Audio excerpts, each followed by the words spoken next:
Hi, everybody. In a few minutes, we're going to be starting our LionSide chat. We ask at this time if you can check your audio devices. We were not going to be having the raise hand feature available. However, throughout the webinar, you can ask a question, okay? So in a few minutes, we're going to get started with our pizza policy and economic recovery LionSide chat.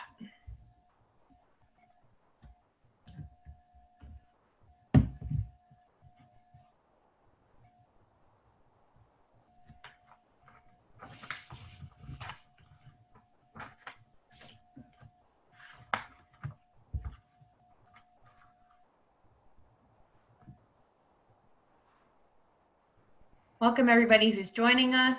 We'll be starting in about 2 minutes with our next LionSide chat.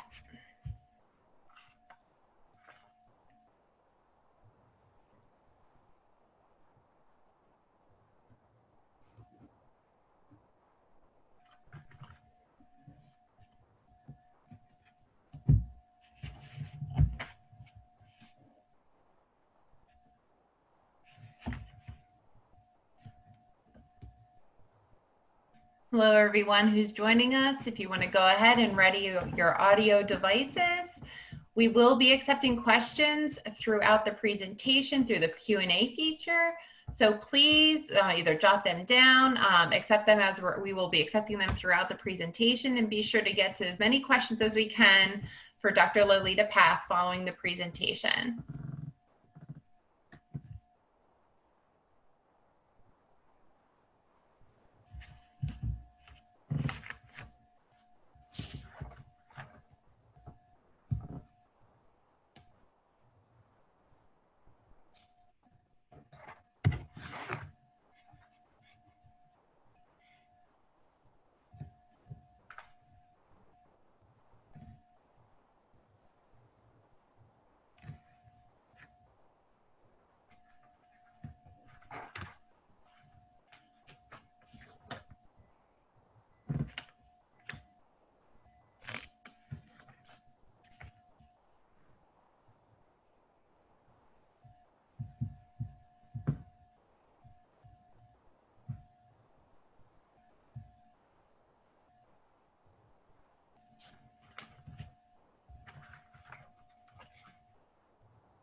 All right, it's 7 o'clock. Welcome, everybody. Welcome to our Penn State Berks LionSide Chats. My name is Sonia Delaqueto, and I am one of the 3 LionSide Chat moderators working alongside Dr. Ryan Hassler and Professor John Wrights.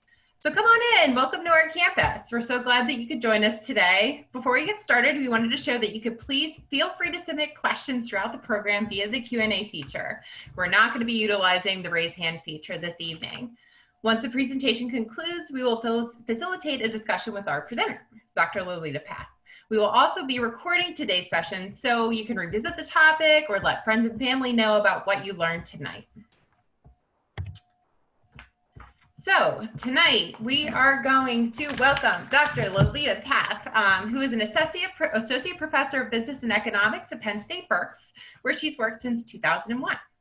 Integrating professional experience as a certified public accountant with subsequent training as an economist, she teaches introductory and advanced courses in accounting and economics. She enjoys experimenting with alternative approaches to engage students in active learning and has been recognized for excellence in teaching, advising, and service. That's why she's here tonight.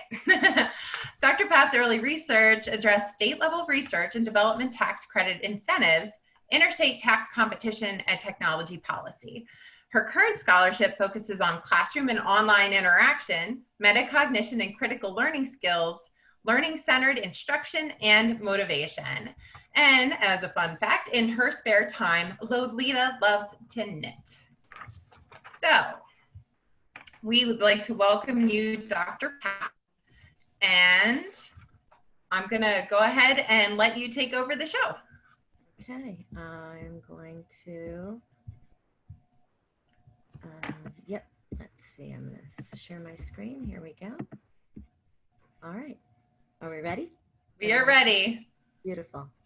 All right, well, I am delighted to be here this evening, and I appreciate that you're taking some time out of your evening to talk about pizza and economic policy and hopefully economic recovery after this COVID-19 crisis.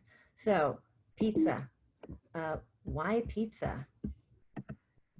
I find that it's a great way to start off a conversation about two primary goals of economic policy.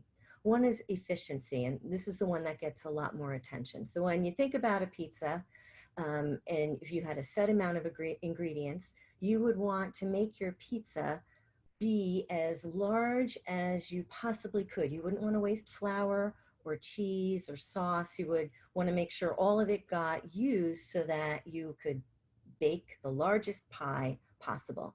That's really what we mean by economic efficiency, maximizing the size of the pie.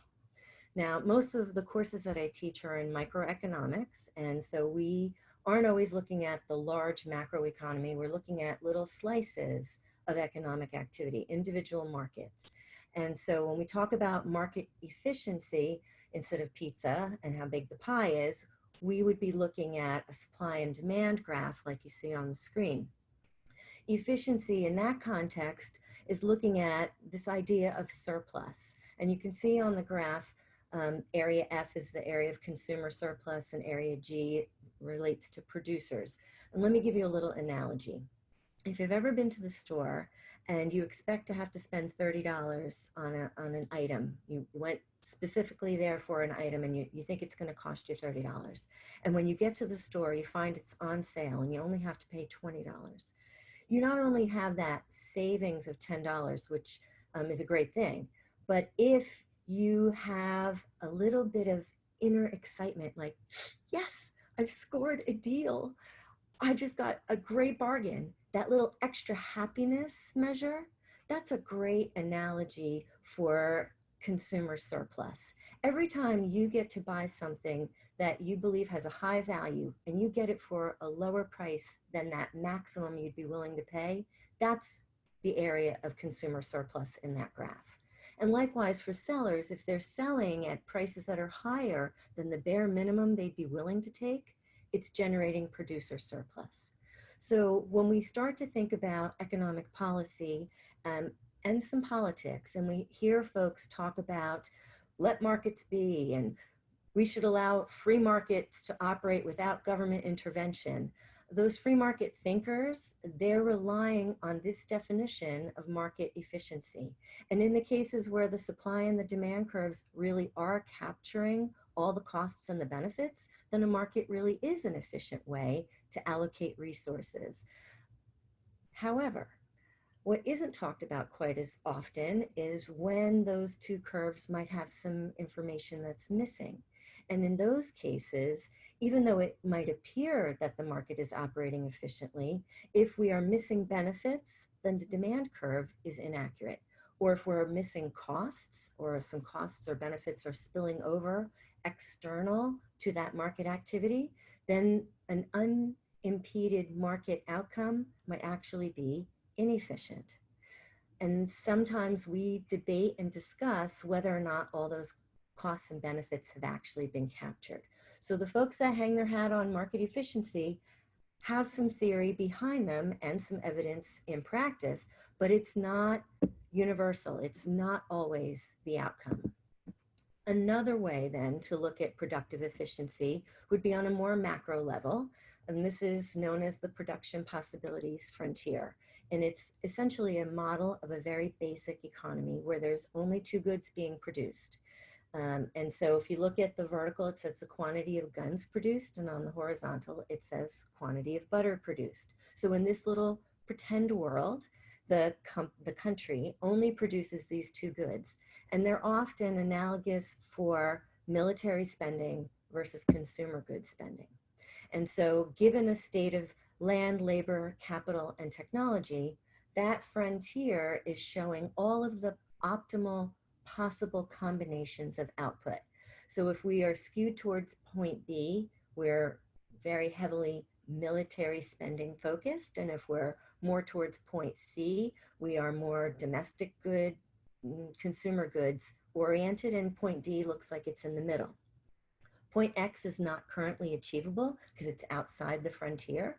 That might be something that a country strives for through immigration policy or technology policy or capital development programs. And point A is an inefficient location. Point A might be something like where we are right now, given the high level of unemployment that we have and given how many businesses have been closed. Point A is inefficient because you could actually have more guns and more butter. We're inside the curve, so we've got some waste going on. So all of those are sort of measures of efficiency in a traditional sense. What's less commonly talked about is allocative efficiency, which really gets to the heart of if we're on the curve, right? How do we decide whether to be at point B or D or C? And so even though this isn't talk about economics, I need to talk just for a moment about why most economics programs aren't housed in the School of Business. They tend to be housed in the social sciences within a college or a university. And that's typically because our brethren are the political scientists and the sociologists and perhaps the psychologists and maybe even the philosophers, because economics is a social science, and we rely on those other fields to help us understand economic outcomes. And so allocative efficiency deals with the politics of how we might decide between points B and D and C.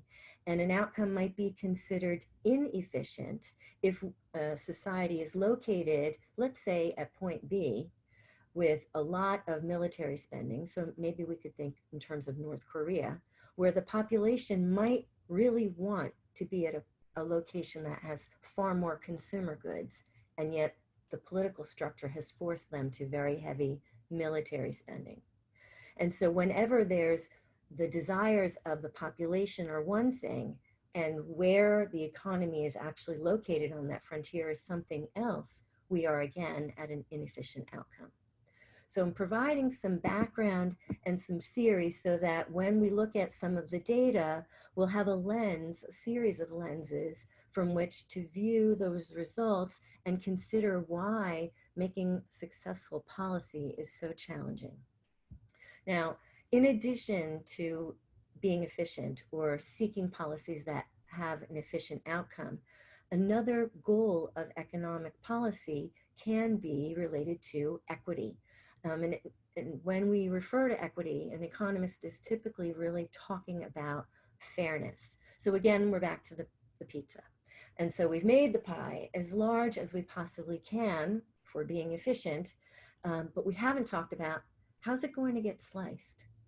Are we okay with lots and lots of little slices and maybe a few medium size and then one or two big slices?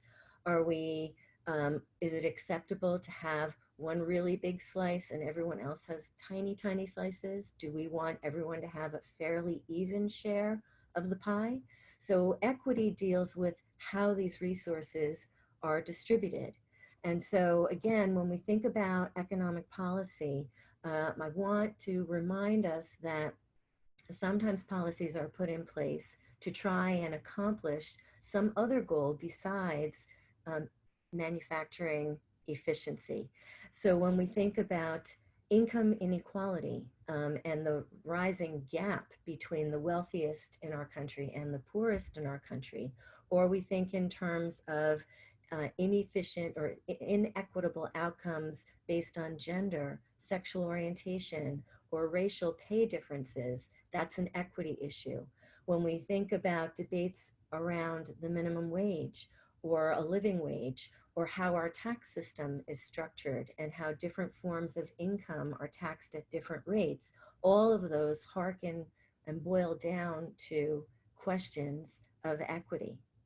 And so with that framework, just a couple of other pieces here of background from Investopedia, focusing on the last bullet point really. Other economists, however, assert evidence that greater equality and greater efficiency can coexist. So when I was in graduate school, we were essentially taught that there's a direct trade-off. If you increase equity, you're going to have to suffer some consequences with respect to efficiency. But more recent research is starting to suggest that you can maximize or at least tend to both through policy.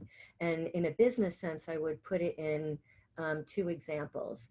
Companies that do well by doing good, that have a social emphasis. So Tom's Shoes, sell one, give one, or companies that are very green focused.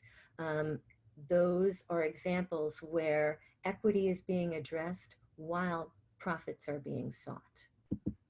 So now that we have those sort of two broad frameworks from which policy tends to stem, we have to get down to, so how come it's so hard to figure out what to do? And after we've done something, why doesn't it always work? And so it really boils down to individual behavior, which is again why I referred to the psychologists and in some ways the philosophy colleagues of mine, where predicting human behavior can be really challenging.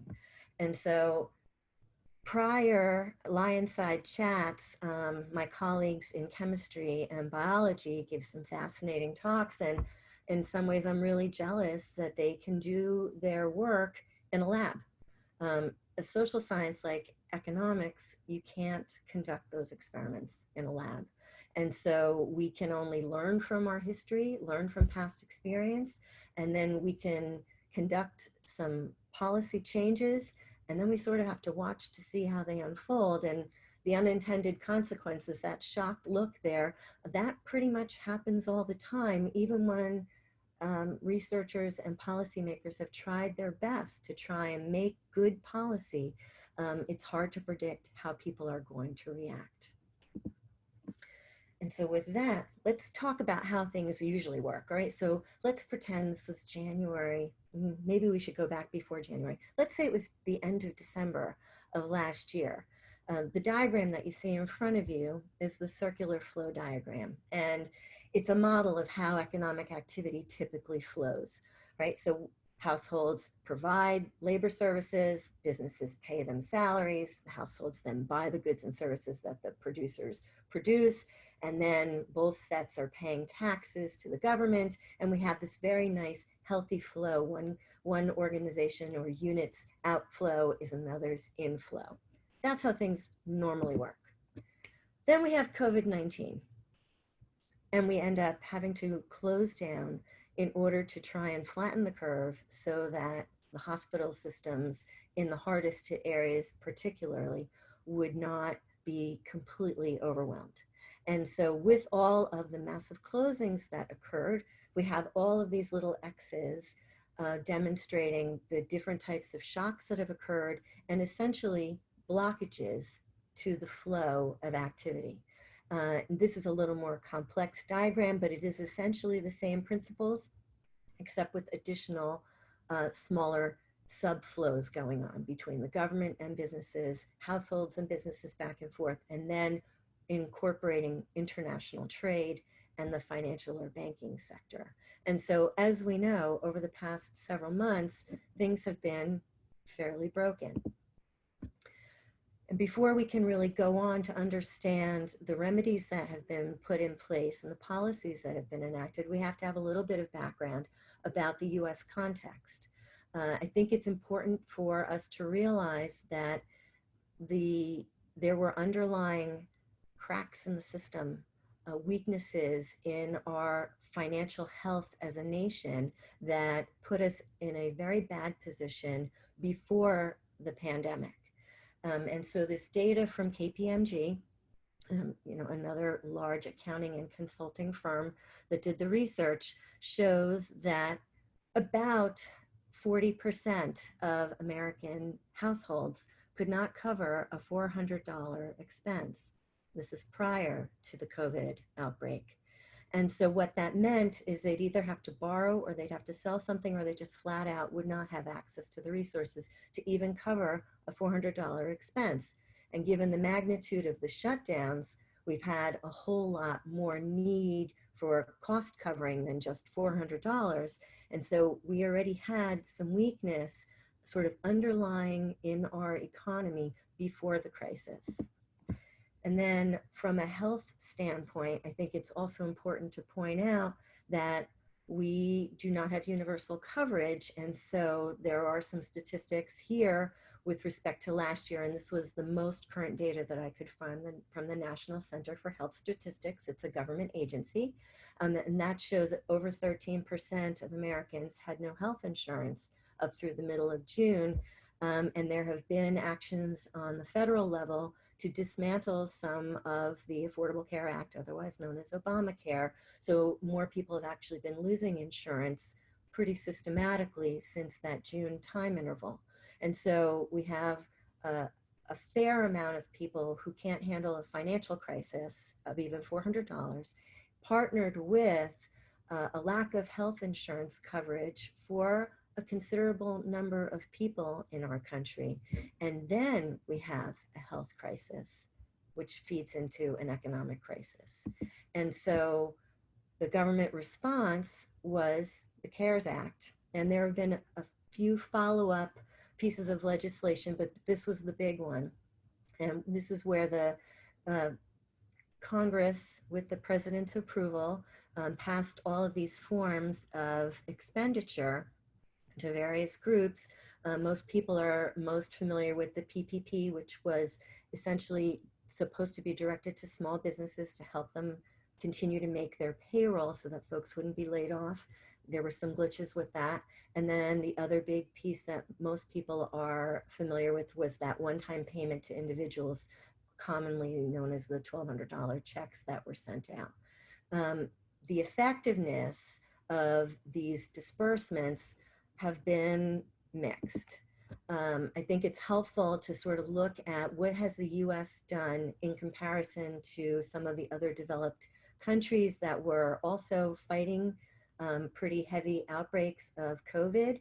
And the way to really, I think, look at this is you can't look in terms of dollar amounts that were spent, right? So the prior slide talked about the $2 trillion of expenditure, but really in terms of percentages of the size of our economy, the US package was only about 14%, whereas the other sort of comparison countries here from the European Union predominantly have invested a great deal more in stimulus and in different ways. And they were also in a different position in that because they have a greater social safety net in terms of universal coverage and other types of guarantees for their citizens and workers, they were in a better position to actually be able to issue the financial support that they did pay. But you can see, like looking at Germany, this other liquidity and guarantees, those were guarantees related to not losing their housing, not losing their income, helping companies to stay afloat. The composition of their guarantees were very different than the US policy. And they were in a sort of a better position to be able to make those disbursements and get them to the people that need them because of how their system is structured. So we were at a disadvantage comparatively. And so after weeks and weeks of being home, and because the policies that were put in place were not enough to fill the gaps for all those many households that could not afford to be without work, economies began to open. And the way to characterize the reopening and the time since then, really there's two expressions I would use. One is inconsistent messaging, and then this has been a time that's been filled with policy conflict. And so we're going to look at a couple of examples of how this has unfolded, and then we'll get to the messaging and the conflict. All right, so just quickly looking at the state of Georgia, they were the first prominent reopening and fairly early in the month of April. And if you look at the images, I found it striking that the things a state would choose, the businesses that they would choose to reopen, and this was in April, restaurants, hair salons, tattoo parlors, and bowling alleys. And then that article shows that just because you open doesn't mean retailers and large businesses were going to be willing to open. But this was the approach that Georgia took. And looking at the data since then, they had moderate case loads for the past couple of months, but unfortunately, more recently, they are starting to see a pretty sharp increase in the number of cases being reported. In contrast, looking at Germany, and again, I find it really interesting just to compare culturally what kinds of businesses they chose to open first. They focused on small businesses, things with shops with less than 8,600 square feet, and the three that they specifically named: bicycle shops, bookstores, and auto dealerships. So vastly different than the Georgian priorities, which I sort of found interesting. And then looking at the German experience, right? They had, and again, notice the scale here is different. They peaked at nearly 6,000 cases, new cases, per day. And then they had it tail off. And since over the past, several weeks, it's been fairly level. You see a small little uptick there. They had a recent outbreak in one of their states at a meat processing plant, and that is starting to drive up their national numbers. But they have quickly shut down that county. And so I guess time will tell as to what the longer term trajectory will be. A really interesting case study for us to compare is the experience of Sweden, because there were a number of articles and protests about the shutdown, that we shouldn't shut down. It's not necessary. This isn't going to accomplish anything. And so in Sweden, we actually have a real life example of a country that didn't shut down. They decided to keep bars, restaurants, and malls open. The government did urge limited travel and working from home, which a lot of Swedes already do. They specifically urged folks over age 70 to stay at home. They did ban gatherings that were larger than 50 people, no visiting nursing homes, and restaurant guests had to be seated, right? So no schmoozing at bars. And it was thought, the Swedes thought this would work because culturally they have a cradle to grave social network. And so there is a high level of trust in the government. They have had excess capacity in the hospitals, and their population is very homogenous. And so there's a high willingness to do as they're asked. And so they were optimistic that this was going to work. They are closely connected to their other Scandinavian neighbors, Denmark, Norway, Finland. And you can see on this graph, all the red is an indication of things that got shut down. Norway was a little waffly on restaurants, but everything else was all shut down in their three neighboring countries. And so what has been the result? Preliminarily, it was 2,274 deaths for Sweden versus numbers in the hundreds. And even though Sweden is more populated, if you look at the very bottom line there in terms of population density, Denmark is far more densely populated. So people packed in a smaller amount of area where you would suspect that the virus would have been transmitted more, but clearly it wasn't because they did shut down. And those are just the early results. The current results as of June 22nd, you can see over 5,100 people have died in Sweden, whereas in their sister nations, the totals are in the hundreds. And there are consequences for this decision. If you are reading the current press, those countries, Denmark, Norway, and Finland, are sisters in culture, in travel, and in business to Sweden, and they are looking at the Swedes and saying, you are not welcome here. And they have essentially closed their borders until Sweden can get a grip on the number of cases.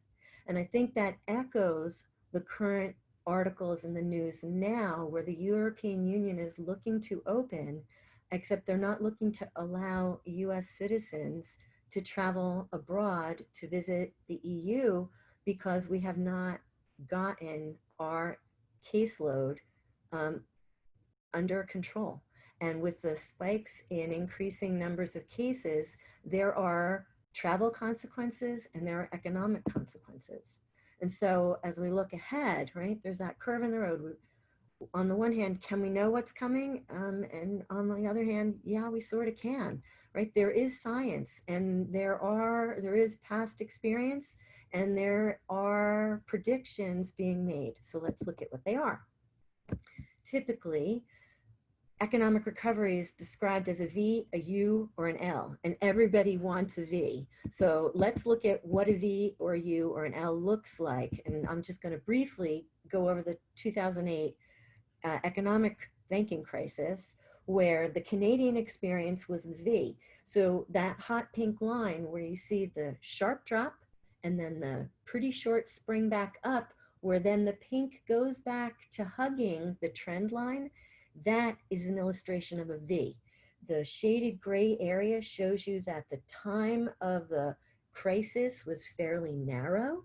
When you go to the U shape middle chart for the US, that gray shaded area is wider, hence it's more of a swoopy U. And when you look at the pink, it never bounced back up to go back and meet the trend line. It sort of went up and then is permanently lower, as in a structurally lower level of GDP going forward. So a U is not as good an outcome as a V. And the disaster outcome would be Greece, same banking crisis globally, but Greece was in very, very poor financial health before the crisis struck.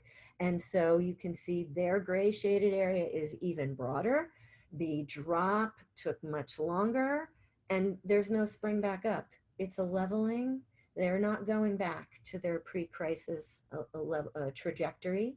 And so an L is a great loss of economic productivity and value for the citizens of Greece. So an L is bad news. And so what are we looking at here?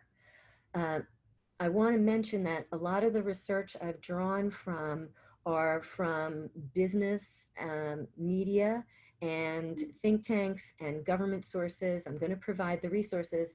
I appreciated this work by the Kinsey Group, right? They're business consultants. And so they don't have a political agenda. They consult to business organizations. And while these graphs look scary, they're really helpful to frame the discussion that economic recovery from COVID is not just fix it with economic policy. It's a public health response and an economic policy response. And the two have to work for us to see success. And so we're going to look at possible alternative outcomes over the next few slides. Oops, wrong button. There we go. So let's start with the disaster. Broad failure of the public health interventions, right? So notice this says it's an L-shaped path. It's box B3. It's like the Greek experience, and it's a failure in public health and in economic policy intervention. And so what we're talking about here is that the virus does not get under control. We continue to see sufficient resurgence so that businesses either are forced to close, the government closes them, or they themselves decide to shut down or not reopen, or they fail and they go bankrupt, or people don't feel confident about being safe to re-establish economic activity. They don't want to go either back to work, or more importantly, they're not shopping, they're not buying cars, they're nervous about the future, so they continue to save. And normally savings are a good thing, but excessive savings can actually lead to falling prices and deflation. And over the long haul, it can become a very negative cycle. And so lack of consumer confidence because of bad health outcomes has an economic consequence. And then you can partner that with potentially bad economic policy intervention. So all that money that got spent, if it doesn't actually work, if the policy is not carefully crafted and implemented and monitored and then improved upon, we end up with the disaster. So that's one possible alternative. Then we've got the other combinations where the health feature is just not working, but the economic policy is moderate or actually successful. So one could look to some of the things that the Federal Reserve has done with respect to interest rates and increasing liquidity and say, yep, that's going to be helpful. Keeping interest rates low, that should help to spur some economic activity, but not if people are still sick, and not if people are going to continue to die, and not if people are going to be too nervous to resume normal economic activity. So then we've got the B4 and B5 boxes, right? These sort of wishy-washy. They're not L's, but they're not a U. They're not a Nike swoosh. They're like a loosey-goosey, ugly W. We don't want that. Conversely, if we have really effective public health policy, and so the virus gets under control, but the government didn't do enough or didn't do the right things to sort of save businesses and spur confidence and restore economic vitality, then again, we don't have the kind of economic recovery that we would hope. And again, it's more of this fluctuating, wiffle-waffly kind of ugly W.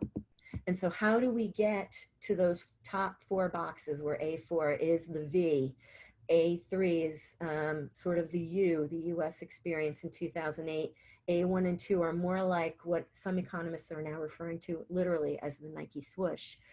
How do we get there? We need success on a public health aspect as well as economic policy. And so we need the virus to get under control. And so what's happening? What's going to get us to all those little X's being gone and the flow? Currently, I would say that we've still got some really significant demand issues domestically, global demand issues also, and the relaxation of travel and trade restrictions, that's also problematic. And again, that's a function of other countries aren't going to want to interact with us, right? Canada's closed their border to any tourism. They don't want us. The Europeans are thinking about that. When China says things like, we don't want pork from Smithfield because there's too many virus cases, we'll buy your soybeans, but not your pork. There are economic consequences to the bad health outcomes beyond the people dying. And so to put sort of the current data in front of us to see where are we, our public health response has not been successful to date. It is worsening. We represent 26% of the worldwide cases of COVID and about 4% of the global population. So we have a disproportionate share of cases. And this graph was taken, I think I pulled it yesterday, from the New York Times showing the recent hotspots, which we are, if you're reading the press, you see that it's the South. And it's a resurgence in the West. And you can see the New York, New Jersey metro areas are in blue. They have been falling because they had very, very long restrictions in place. I think it's also really important to mention that in our current climate, in the current unrest and dismay and dissatisfaction and racial tension in our country, it's remiss to not bring up that the incidence of death of COVID from COVID is being disproportionately borne by Black Americans. All those little areas of shaded blue are varying high proportions of deaths that are falling on the African American community. The Black population represents about 13% of the US population, and yet in some areas we're looking at 30%, 26.5%, 37.5% of deaths, 19% in Virginia, 10%, almost 11% in PA. It's not proportional. If you're 13% of the national population and your people are dying at multiples of that, that's got to be addressed. That can't go untended to. Similarly, the economics are not racially equal as well. If you look at this history of various recessions over several decades, the blue line represents spikes in levels of unemployment. So higher spikes are bad.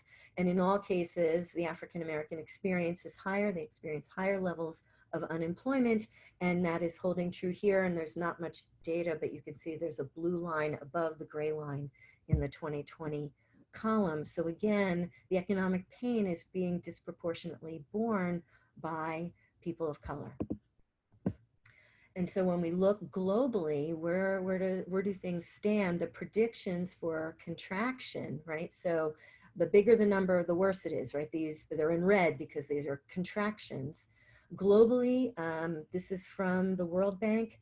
They are predicting in terms of currency transfer and transactions, a decrease between 5.2 and on the bad side, 8% decrease in global activity. And the US is looking at probably about 6%. And that's as of now, these forecasts, right? If the past is any guide, there may be further growth downgrades in store, implying that policymakers may need to be ready to employ additional measures to support activity. So the financial support, the economic policy support, the World Bank is putting the world on notice that it looks like we're going to need to do more to restore activity. And so this is Harry Truman, and he's famously known for quipping that he'd really like a one-handed economist.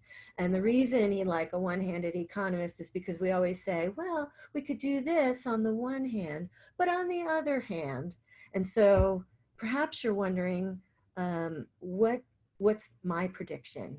And I'm going to cheat and say, on the one hand, I don't really have a prediction, but I did, in preparation for this, find some research just today from Deloitte, and this is their prediction that over the next several years, we're going to experience a U-shaped recovery. And I think that's probably a very good conservative estimate, and my hope would be that it wouldn't be skewed more negatively in the future, but that perhaps if we can get our act together, that maybe it would improve. But I think that's a very fair conservative estimate of the forecast. And they have 3 lines there, and that the bottom blue line is more L-like, and that would be the no end in sight, where politically we don't have the will to do the things that need to be done because we fight with each other and we can't get along enough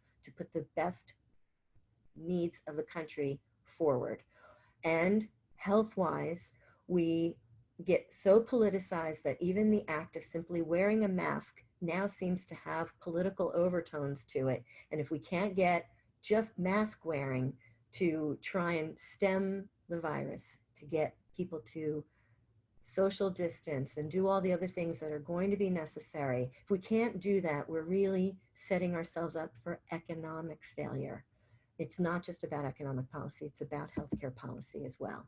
And so I'm putting up just a moment with this slide and the next slide, just so that if you ever want to watch this again or you want to track down the resources, you can do so. And so at this point, I've talked a little bit more than I should, but I'm going to thank you. And now I'm looking forward to us engaging in some dialogue. Thank you so much, Dr. Paff. I was on the edge of my seat. So thank you. As somebody who never took economics, I understood. You got me there. So thank you so much for your information. We already have some questions coming in, so I'd like to hand the show over temporarily to Dawn Wrights. Professor Dawn Wrights will handle our Q&A. Thank you very much. Thank you, Sonia. Thank you, Dr. Paff. So we have a couple questions in so far. The first one says, thank you for this comprehensive chat. You shared that the US represents 26% of cases. What are your thoughts on what has been suggested about reducing testing to reduce the number of cases? Specifically, what impact would this strategy have on our economy? Okay, well, as an economist who was formerly an accountant, I'm a data nerd. And so I'm a firm believer that you cannot make policy prescription unless you have information, and data drives good decision making. you can still make the wrong decision, but without the data, you're flying blind. And so a lack of testing doesn't mean that we don't have cases. It just simply means we don't know what cases we have. We don't know where they're spreading. We don't know how quickly they're spreading. We won't be able to be informed enough to move forward intelligently. And so from an economic standpoint, I think we have to remember that consumer confidence needs to be positive for economic activity to really resume. Consumers need to feel safe enough to go back to a restaurant, to go back into a mall, to resume shopping at something more than online, to feel confident in spending money, making big ticket purchases, buying a car, selling their home, changing jobs. All those types of things require some confidence in the economy and in your personal health. And if either one of those is missing, people are not going to consume. And consumption is an enormous driver of our GDP. And so without that, we're lost. And so not testing and not having data, I think, is a very big tactical error. Okay, thank you for that. Our next question, and to our audience members, if you do have questions, feel free to populate them in the Q&A. The second question is, you mentioned that the Black community is disproportionately impacted by the virus. Is this due to genetics or for some other reason? It's not due to genetics. It is, I can't say with 100% certainty what all the factors are, but I can say limited access to quality health care, limited economic opportunity, which means you don't necessarily have a job that provides health insurance, and other societal factors have made it so that the incidence is being borne by that population more so than, let's say, the white population. It's not a genetic thing. It's a socioeconomic series of factors. Thank you. Dr. Paff, would you be so kind as to share with us, sometimes business articles and news stories often focus on the stock market, right? So when I think economics, I think the stock market. Why haven't you discussed that in your presentation today? Right. Yeah, I was sort of hoping somebody would ask that. The stock market is its own market.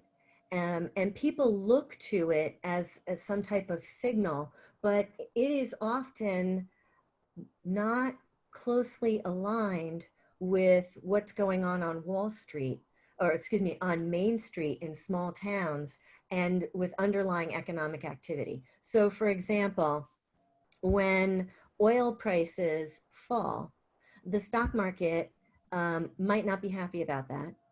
Because the oil companies are going to experience lower rates, lower revenue growth, for example.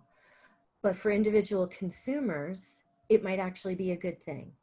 And so what happens in the stock market is sometimes divested from what's going on in the rest of the economy. And so right now we're seeing rapid growth in prices and values in the stock market. And there's suggestions that that has a lot to do with people not knowing where to put their money. And so they're saving. And so they've got excess cash, they're not spending it, and they're putting it in the stock market. And so it is not necessarily a barometer of the health of the economy. There was that huge rapid drop off. There's been a sizable amount of recovery in terms of values. It's not full by any stretch of the imagination, but that is not really a measure of GDP activity and other types of measures of the economy. And so they're not the same thing at all.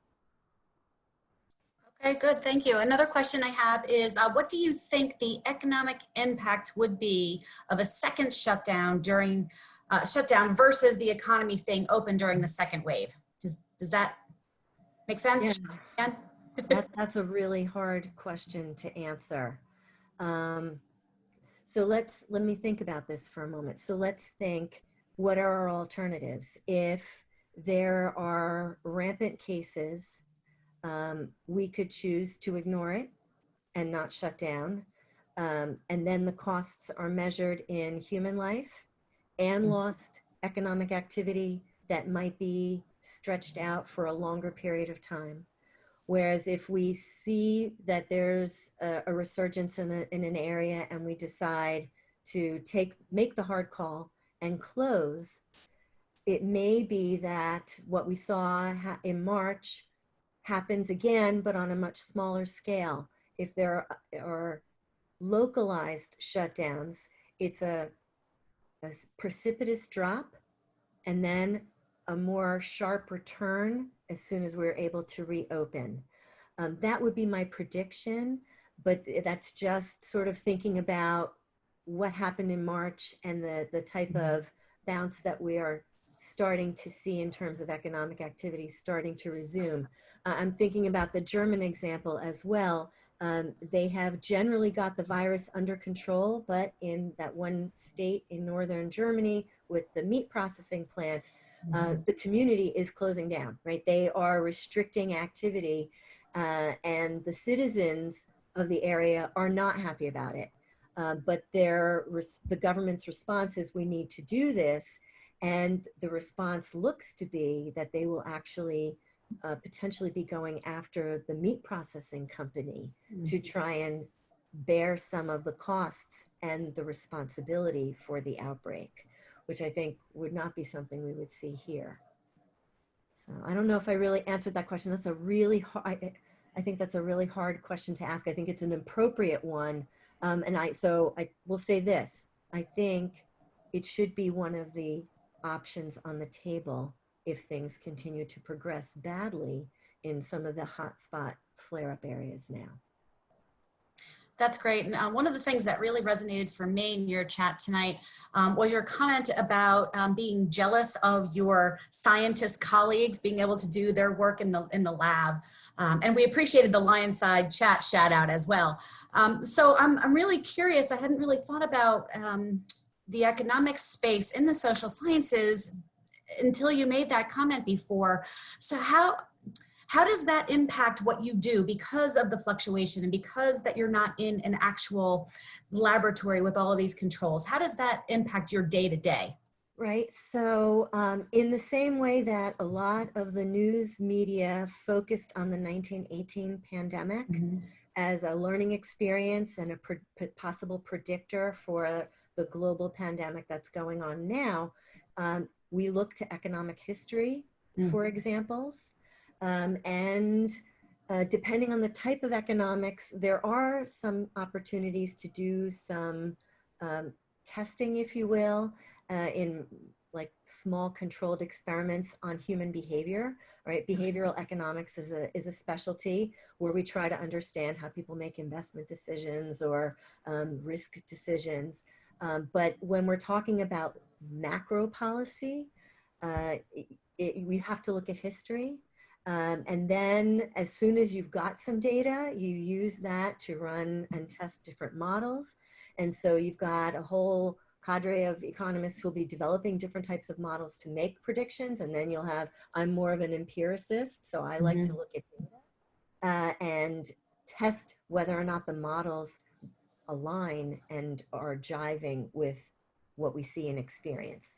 So for an example, the research that I did on research credits had to deal with changes in policy in California, and I compared them to Massachusetts because they had a very similar set of firms, and in Massachusetts there were no policy changes and in California there were, and I tried to contrive a controlled experiment where I looked at the differences.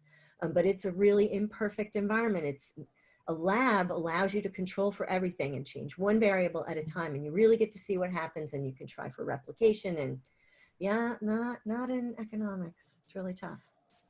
That was really interesting for me. Another question just came in.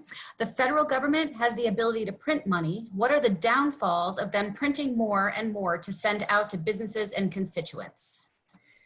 Right. So, right. So there's the printing and then there's the actual distribution. Right. So the mint prints, but it's the Federal Reserve that handles monetary policy.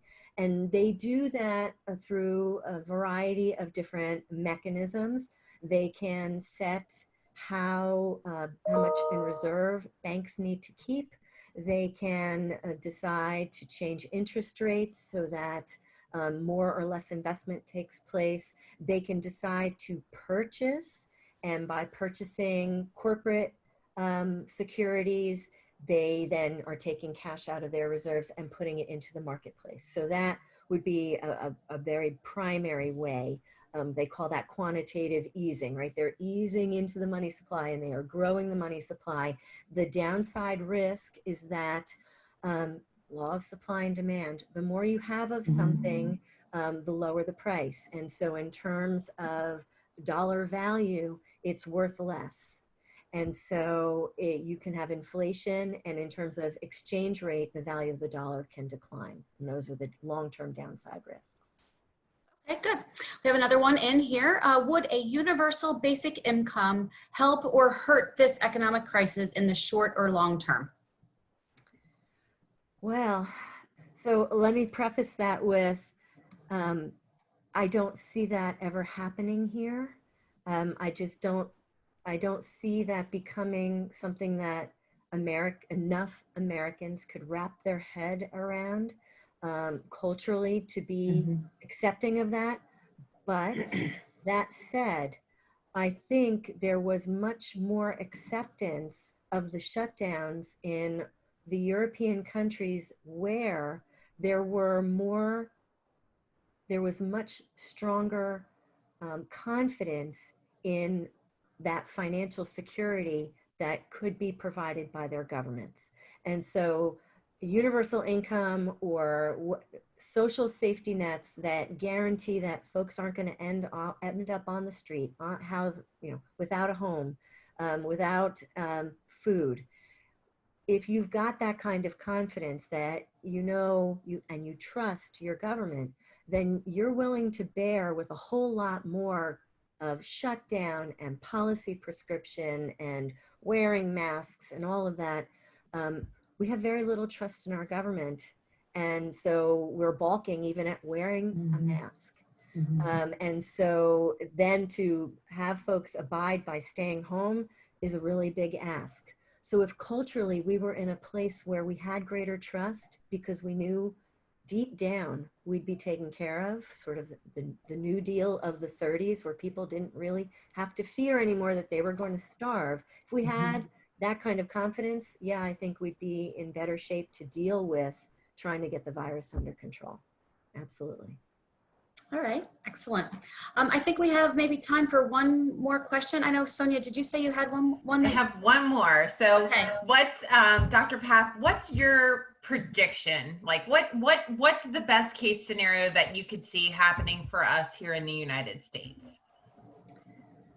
Well, I think it would be that we would get to a point where the politics would be focused on moving the country forward in terms of moving beyond a soundbite, moving beyond the politicizing of mask wearing and shutdown. And if we could get beyond that so that policy would be viewed as something that we're all in it together, whether it is economic programs where PPP is designed for small businesses and only the small businesses would benefit because the big businesses would stay out of it instead of trying to go for a money grab.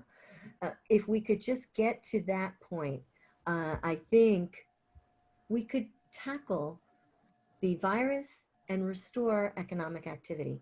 I don't think the Germans are more capable, or other countries that are starting to really get a grip on things and move forward in a very systematic way. I don't think they have some inherent edge other than they've been really cohesive and unified in tackling it. And there's been a sense of unity, and we We do not have that. And without that, it's going to be really difficult to go forward. And I'm a born optimist, and really I've been rather discouraged, and I'm not really optimistic.